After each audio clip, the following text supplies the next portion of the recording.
President Cyril Ramaphosa will today officially open and address the Group of 20 Foreign Ministers meeting in Johannesburg.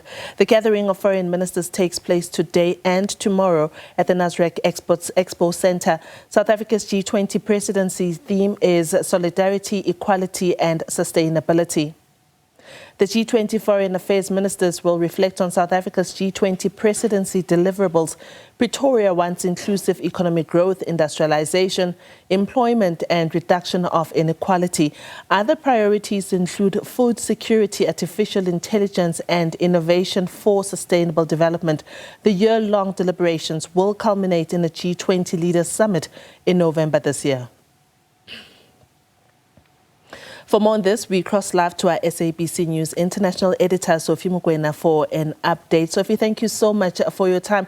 This morning, the news has been floating with around the issue that U.S. Secretary of State Marco Rubio announced that he will not attend the meetings and accused Pretoria of anti-American agenda. Does this mean that there will be absolutely no U.S. representative expected to attend the meetings at all?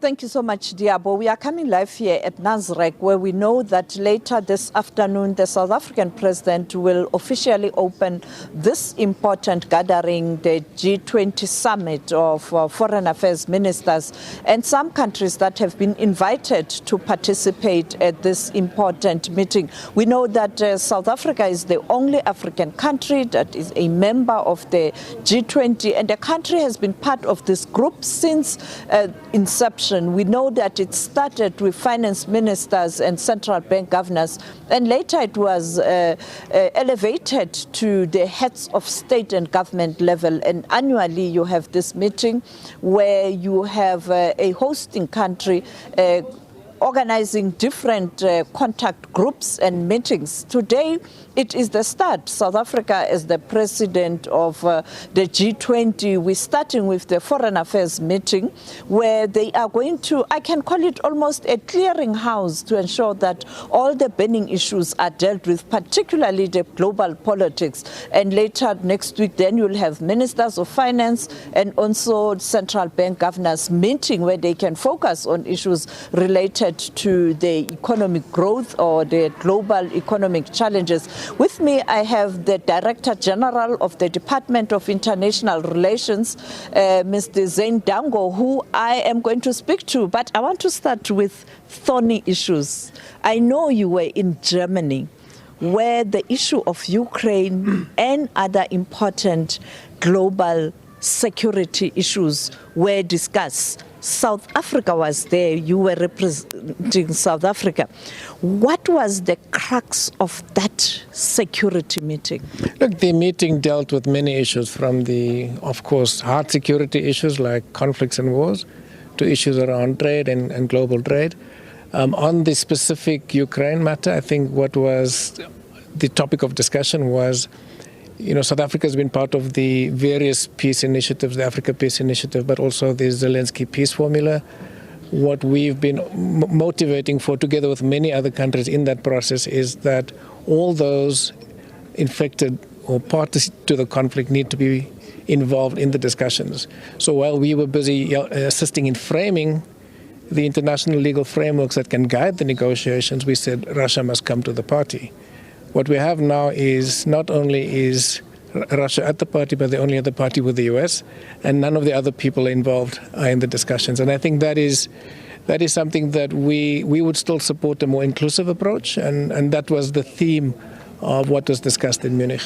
Let's look at the relations between South Africa and U.S. at this moment, the U.S. being our second largest trading partner, and a decision by the Secretary of State not attending. And we were hopeful that the Secretary of Treasury will attend next week. It looks like he is also not coming.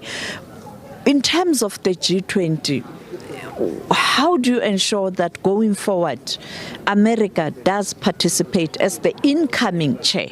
So that's the important point. So as participation at ministerial meetings go, we have a relatively full house. Normally you don't have a full house. You'll normally have between 15 or so foreign ministers and then deputies, which is what we have. A lot of other ministers from invited countries are also here. The challenge is that as a member of the Troika members generally participate fully. And the US is the incoming chair, and they would be part of the Troika. And that's the challenge we would have. We need to engage with them going forward.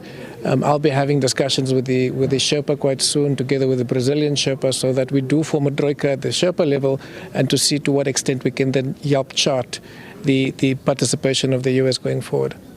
But this issue of the US, in terms of the Department of International Relations, it has been an elephant in the room, and it is sort of diverting South Africa's attention at the global level. What is the country doing to iron out the difference with the Americans? So I think, firstly, just back to the G20. For us, we've got a theme, and the theme has been agreed to by all the G20 members, including the US, in the very first Sherpa meeting when it was still under the previous administration.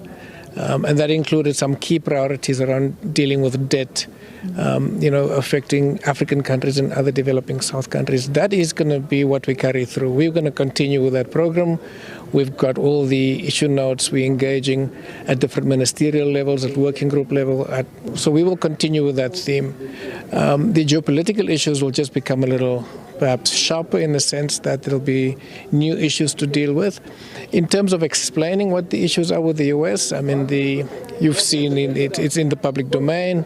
It's redress issues at the domestic level, which of course, clearly it's what is being argued is either a case of misinformation or perhaps willful ignorance, but that's at the domestic level and the domestic redress issues.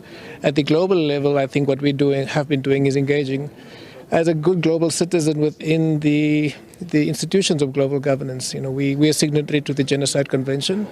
We have a duty to either prevent or punish genocide. And that's the key issue. The case at the ICJ looks like it's the main issue that has led to this standoff. Not necessarily. I think we mustn't limit it to one issue.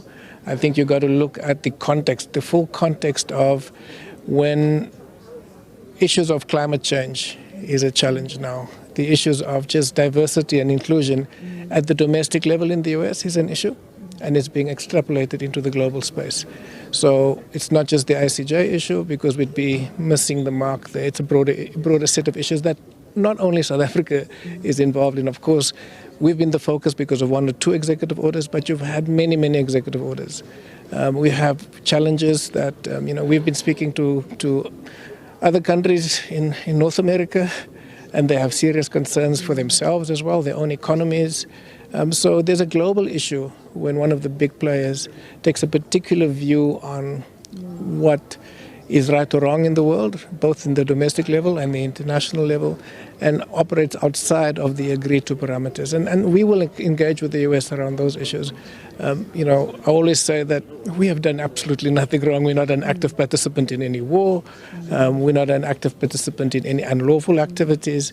What we've been trying to do, whether it's in Ukraine, with Palestine, is to use the institutions of global governance to build peace. And most countries do support us on that basis. Thank you so much, DG. We are hoping to speak to you tomorrow after the meeting. That was the Director General of the Department of International Relations, I think emphasizing the fact that South Africa has been using the available multilateral systems to ensure that they iron out the challenges facing the world. The issue of ICJ. ICJ is the international court under the auspice of the United Nations. The United Nations, when it was established in 1945 after the Second World War, the intention was to maintain peace. And South Africa is doing just that, using the multilateral system to iron out the differences. I think in relation to the G20, the President will emphasize the importance of this gathering on the African soil, but also the South-South. As you know, that developing countries want to see a situation where they are also treated equally at the global stage. Back to you in studio. Thank you, Sophie.